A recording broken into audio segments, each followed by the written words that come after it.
भगवते वासुदेवाय। नारायणं नमस्कृत्यं नरं चैव नरोत्तमं देवी सरस्वती व्यासं ततो मुदीरये। मूकं करोति वाचालं पङ्गुलङ्घयते गिरिं यत्कृपातमः वन्दे परमानन्दमाधवम्।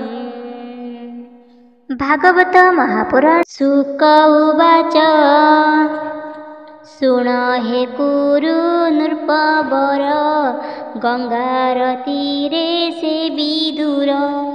से गंगा तीरे उपवने दृढ़ निश्चले जेगासने। अगाध बोध ब्रह्म ऋषि वृक्षर मूले छन्ति बसी। मैत्रेय नाम ताहांकर तेजे की विराजे भास्कर। तांक समीपे बेगे जाई कपड़े बेनी कर देई। गोविंद भाव घेनी हृदे विदुर पूछिला आनंदे। विदुर उवाच भो ब्रह्म मुनि मते कह ए मोर मनरे सन्देह। ए जीवलोक सुखार्थे कर्म सम्पादुथाई नित्य।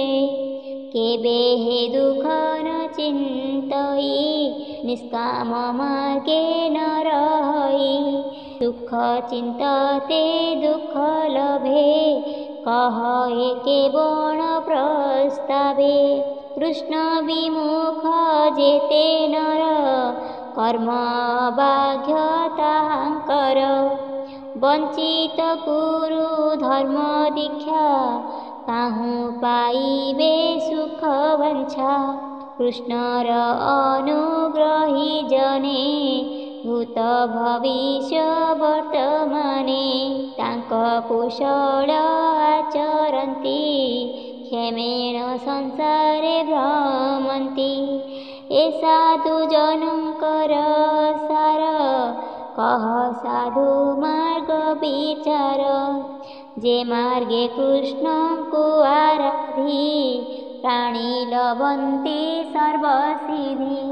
ते हरि भक्ति अनुगते वसन्ति भक्त हृदगते। निर्मल चिते ज्ञान कहे जन्म मरण ताप देहे। से हरि नाना अवतारे संसारे जेते कर्म करे। स्वभावे त्रैलोक्य ईश्वर ब्रह्मा शंकरे अगोचर। स्वभावे चेष्टा जार नाही से किंपा संसार सर्जई। ब्रह्मांडे करे नाना मूर्ति जे जीव जे मन्ते जियन्ति। जीवं हृदे भरी सोए केवल आत्म माया मोहे। जोगेश्वरंकाधीश्वर जे मन्ते बहुत प्रकार। बहु प्रकारे प्रकाशई प्रबीजे सने शून्य थाई। क्रीडा विहारे जगते गोविप्रदेव रक्षार्थे। कर्म करई से जे मन्ते रूप प्रभेद बहुमते। से हरि चरित अमृत शुणी संतोष नहे चित। से आदि लोकनाथ हरि जे अबा तत्व आश्रय करी। लोक आलोक लोकोपाल अनेक भुवन मंडल। नाना प्रकारे भेद करी प्राणिक कर्म सूत्र धरी। से नारायण आत्मजोनि विश्व सर्जई जाकु घेनी।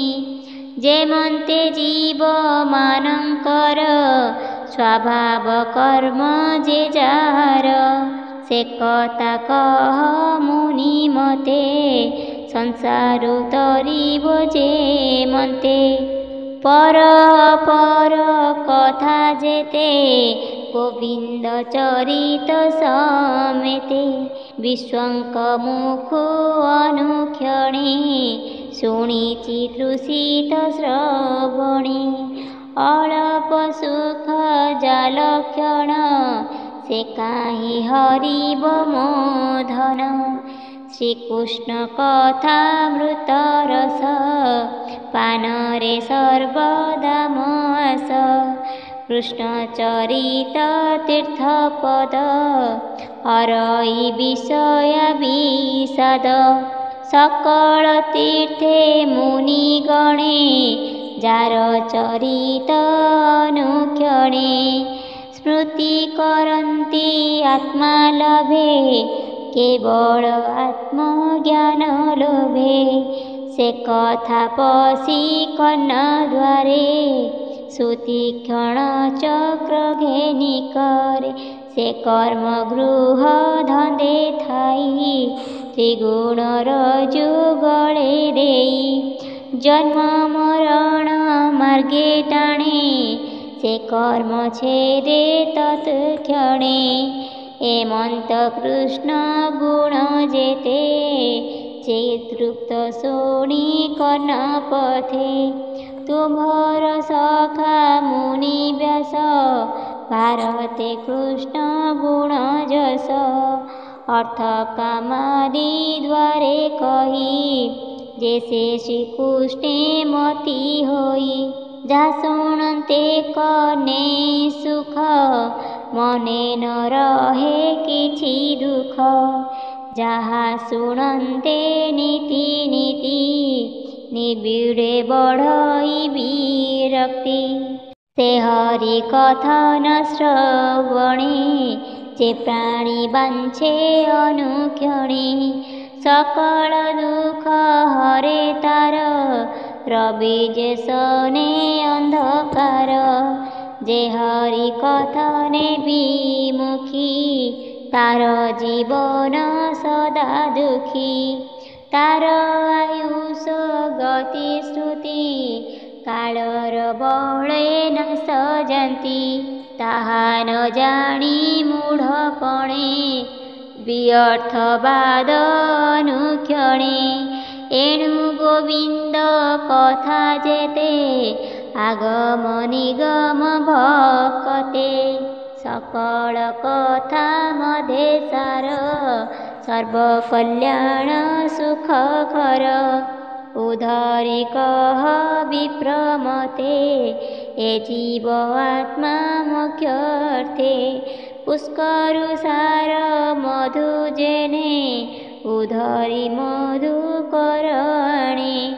ଚିତ୍ତ ସନ୍ତୋଷ ପାନ କରେ, ନିର୍ମଳ ଭାବେ ଦିନ ହରେ। ସୃଷ୍ଟି ପାଳନ ସଂହାରଣେ, ଯେ ହରି ଆତ୍ମା ମାୟା ଗୁଣେ। ଅଶେଷ ଶରୀରେ ବିହରେ, ଅତି ମାନୁଷ କର୍ମ କରେ। ନାନା ପ୍ରକାର ଶକ୍ତି ଧରେ, ଯେମନ୍ତେ ସଂସାରେ ବିହରେ। ସେ ହରି ଗୁଣ କର୍ମ ଯେତେ, ଭୋ ମୁନି କହ ମୋ ଅଗ୍ରତେ। ଶୁକ ଉବାଚ ଏମନ୍ତ ବିଦୁରର ବାଣୀ, ଆନନ୍ଦେ ମୈତ୍ରେୟ ଶୁଣି। ଏ ଜୀବ ନିସ୍ତର ଯେମନ୍ତେ, କହନ୍ତି ବିଦୁର ଅଗ୍ରତେ। ମୈତ୍ରେୟ ଉବାଚ ବିଦୁର ସାଧୁତ ବଚନ, ଯେଣେ ତରିବେ ଦୁଃଖୀ জন। যে কথা হরি পারায়ণ, বিস্তারি পুছু তু কারণ। ব্যাসঙ্ক বীর্য তু স্বভাবে, জন্ম লভিলু হরি ভাবে। মাণ্ডব্য তহু সাপ পাই, तु जमशूद्र रूप बहे व्यास कनिष्ठ भ्राता क्षेत्रे योजन गन्धानुमते शूद्रार गर्भे तोरो जात तेणु तु व्यासंकर सुत से विप्रशाप मुख्यर्थे हरि भजिलु अविरते से हरि प्राण त्याग काले बने पिपल वृक्ष मूले तोहर अर्थे मते ज्ञान कहिले देवकी नंदन से ज्ञान तते मु कहिबी शुणंता प्राणी निस्तारिबी से हरि जोग माया बेले लीला विहार एसयले विश्व सर्जई पाळी हरे जे दुगे सेवा कर्म करे नाना प्रकार लीला करे इच्छाए संसारे विहरे सृष्टिर काले भगवान आत्मा को आत्मा ज्ञाने ध्यान करी न देखे ते ज्योति से पुणी आत्मज्ञाने स्थिति अशेष शक्ति तार देहे निद्रित प्राय सुखे रहे से शक्ति ज्ञान बळे स्मरी तक्षणे माया रूप धरी सत असत आत्मा तार जे भावे निर्मित संसार से माया मध्ये काल रूपे त्रिगुण गुणमये कल्पे पुरुष रूपे बीर्ज थोई से बीर्ज स्वयं प्रकाशई अव्यक्त मधु काल बळे महत उदय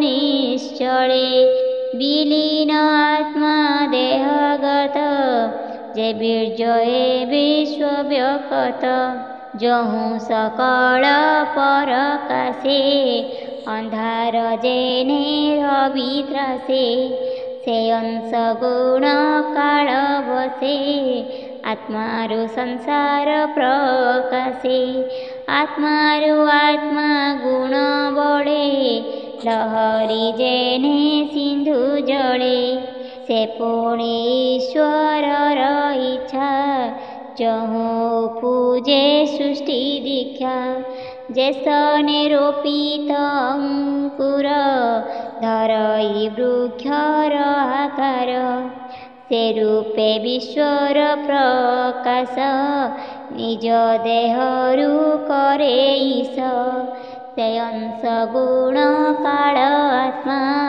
विकृत करी निज आत्मा तार विकारु अहंकार अक्षणे होइला बाहर कार्य कारण कर्ता देह भूत इंद्रिय मननय सात्विक राजस तामस एति निरूपेता प्रकाश से पुणी विष्णु माया बळे जल बुद्बुदु जेने जळे मन उपजिला तक्षण इंद्रिय देवताए पुण तेजसु हेले इंद्रि गणे चे ज्ञान परम कारणे तमु पूजिला सबद स्पर्श रूप रस गंध ए पंच सूक्ष्म गुणे मिशी सबदु गगन प्रकाशी से काल माया अंश जोगे विष्णुर दृष्टिर संयोगे तहु स्मरण गुण होई स्पर्शु पवन प्रकाशई ताहार तहि भेनी गुण सबद स्मरण लक्षण से पुणी काले विकारित ज्योति ताहार तहु जात से ज्योति मधे रूप थोई शब्द स्पर्श रूपमयी ज्योति विकारे रसुआप पद स्मरण रसरूप ए चारि गुणे जळे थोई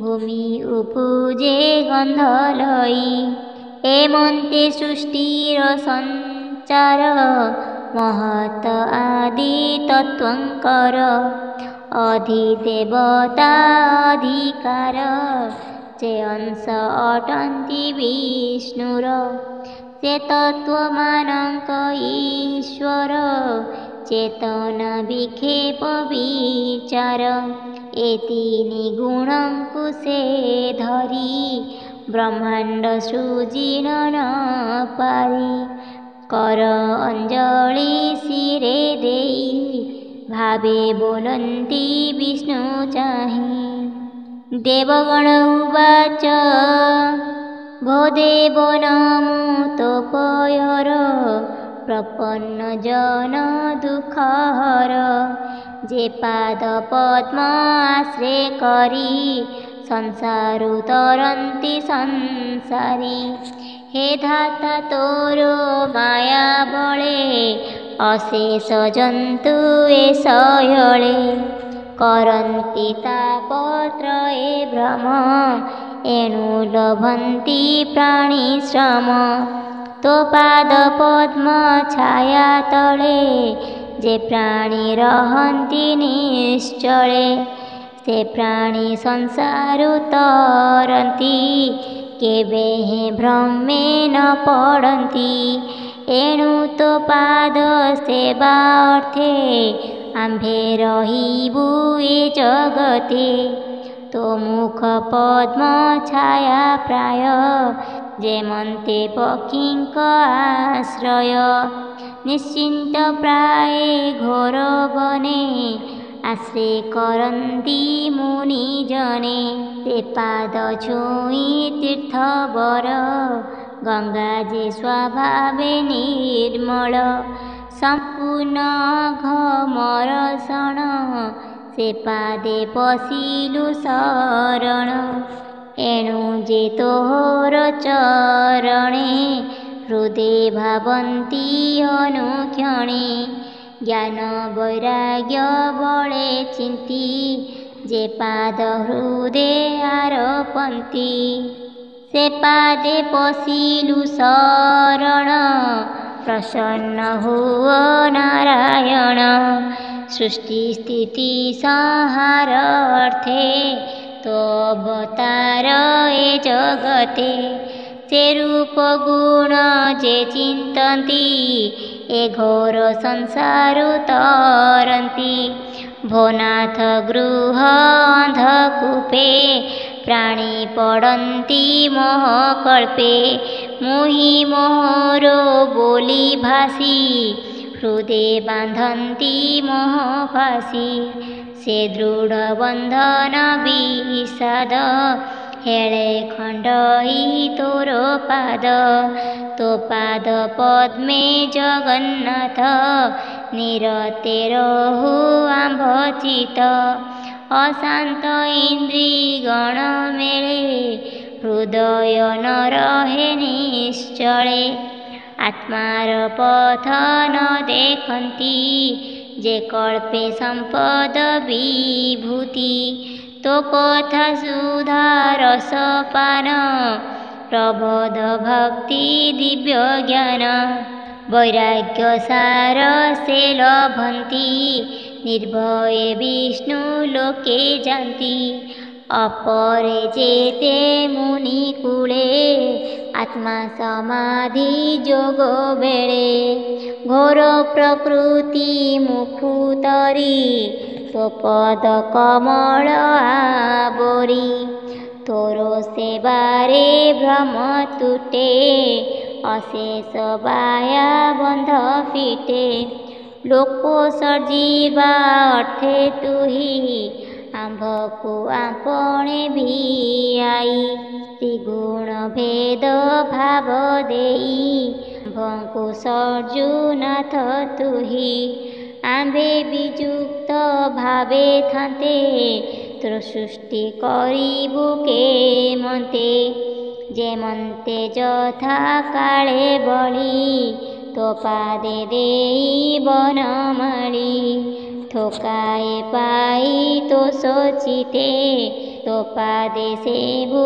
ଅବିରତେ ତୁ କୂଟ ସ୍ଥିତ ଆଦି ହରି ମାୟା ପୁରୁଷ ରୂପ ଧରି ଅବିଦ୍ୟା ଗୁଣ କର୍ମ ବଳେ ତୋ ଶକ୍ତି ଗର୍ଭେ ତୁ ନିଶ୍ଚଳେ ଅମୋଘ ବୀର୍ଯ୍ୟ ନାଥ ଥୋଇ ସୃଷ୍ଟି ସର୍ଜନା କରୁ ତୁହି ତୋହର ତହୁଁ ଆମ୍ଭେ ଜାତ ସତ୍ୟ ପ୍ରମୁଖ ଜଗନ୍ନାଥ ତୋ ଆଜ୍ଞା ଶିରେ ଘେନି ଭାବେ କହ କି କରିବଇଁ ଏବେ ଆମ୍ଭକୁ ଦିବ୍ୟ ଚକ୍ଷୁ ଦେଇ ତୋର ବ୍ୟାପାରେ ରଖ ତୁହି ଏମନ୍ତ ଦେବଙ୍କ ବଚନ ଶୁଣି ସନ୍ତୋଷ ଭଗବାନ ସେ ହରି ଚରଣେ ବିଶ୍ୱାସ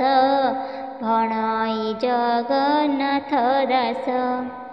इति श्रीमद्भागवते महापुराणे परमहंस संहितायां तृतीयस्कन्धे 5मोऽध्यायः।